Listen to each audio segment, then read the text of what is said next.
ಇದು ಒಂದು ಕಡೆಗೆ ಹೋಟ್ಲ್ಗಳ ಸುದ್ದಿ ಆದರೆ ಇನ್ನೊಂದು ಕಡೆಗೆ ತುಮಕೂರಿನಲ್ಲಿ ಗ್ಯಾಸ್ ಬಂಕ್ಗಳಲ್ಲಿ ಗ್ಯಾಸ್ ದರವನ್ನು ಏರಿಕೆ ಮಾಡಲಾಗಿದೆ.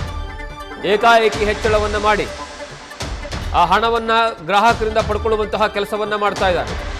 ಗ್ಯಾಸ್ ಅಭಾವವನ್ನು ಬಂಡವಾಳ ಮಾಡಿಕೊಂಡಿರುವಂತಹ ಗ್ಯಾಸ್ ಬಂಕ್ಗಳು ಆ ತುಮಕೂರಿನ ಶಿರಾನಗರದಲ್ಲಿರುವಂತಹ ಗೋ ಗ್ಯಾಸ್ ಬಂಕ್ನಲ್ಲಿ CNG ಮತ್ತು LPGಯ ದರವನ್ನು ಏರಿಕೆ ಮಾಡಲಾಗಿದೆ.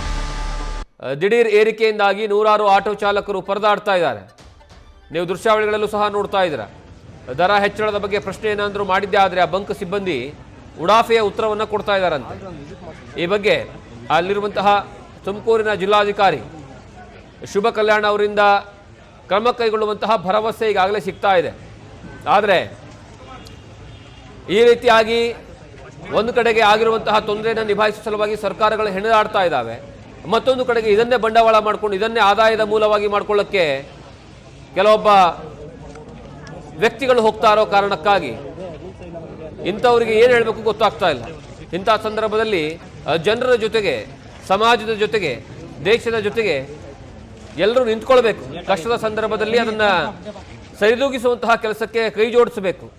ಆದರೆ ಇದನ್ನೇ ಬಂಡವಾಳ ಮಾಡಿಕೊಂಡು ಒಂದು ಕಡೆಗೆ ಗ್ರಾಹಕರಿಗೆ ಹೊರೆಯಾಗೋ ರೀತಿಯಲ್ಲಿ ಹೆಚ್ಚಿನ ದರವನ್ನು ವಸೂಲಿ ಮಾಡುವಂಥದ್ದು ಎಷ್ಟರ ಮಟ್ಟಿಗೆ ಸರಿ ಅನ್ನುವಂತಹ ಪ್ರಶ್ನೆ ಮೂಡ್ತಾ ಇದೆ.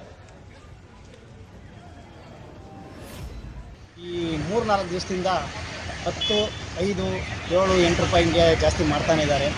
ಸುಮಾರು ಒಂದು 2,000 ಆಟೋಗಳಿದ್ದಾವೆ ನಮ್ಮ ಶಿರಾದಲ್ಲಿ. ಇವತ್ತು ನಮಗೆ ಕೂಲಿ ಪಾಡ್ಗೆ ಅಫ್ರಾಲ್ ಒಂದಿರೋದು ಕೂಲಿ ಸಮೇತ ದುಡಿಯೋಕ್ಕಾಗ್ತಾ ಇಲ್ಲ. ಸರ್ಕಾರ ನೋಡಿದ್ರೆ ಈ ಥರ ರೇಟ್ ಮೇಲೆ ರೇಟ್ ಮಾಡ್ತಾ ಇದೆ. ಜೀವನ ಹೆಂಗೆ ಹೊಟ್ಟೆಪಾಡು ನಾವು ಹೊರಿಬೇಕಂತ ಗೊತ್ತಾಗ್ತಾ ಇದೆ. ಬಂಕ್ನವರು ರೇಟು ಹೆಂಗೆ ಬೇಕಂದರೆ ಅವರಿಗೆ ಸಿಕ್ದಂಗೆ ರೇಟ್ ಮಾಡ್ತಾ ಇದ್ದಾರೆ. ಅದರಿಂದ ನಮಗೆ ನಿಮ್ಮಲ್ಲಿ ಕೇಳ್ಕೊಳೋದೊಂದು ಮನವಿ, ಅಧಿಕಾರಿಗಳು ಬಂದು ನಮ್ಮ ಆಟೋ ರಿಕ್ಷಾದವ್ರಿಗೆಲ್ಲರಿಗೂ ಒಂದು ಸಹಾಯ ಮಾಡಬೇಕಂತ ನಿಮ್ಮಲ್ಲಿ ನನ್ನ ಮನವಿ.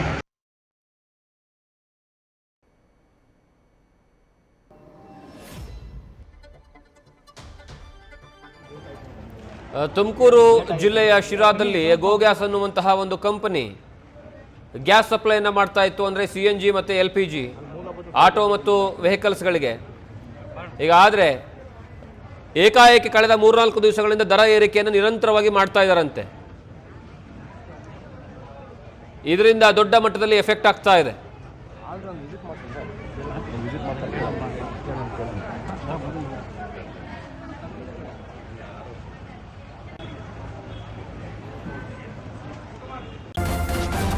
ನ್ಯೂಸ್ ಫಸ್ಟ್ ನಿರ್ಭೀತಿಯಿಂದ ನಿಮ್ಮ ಪರವಾಗಿ.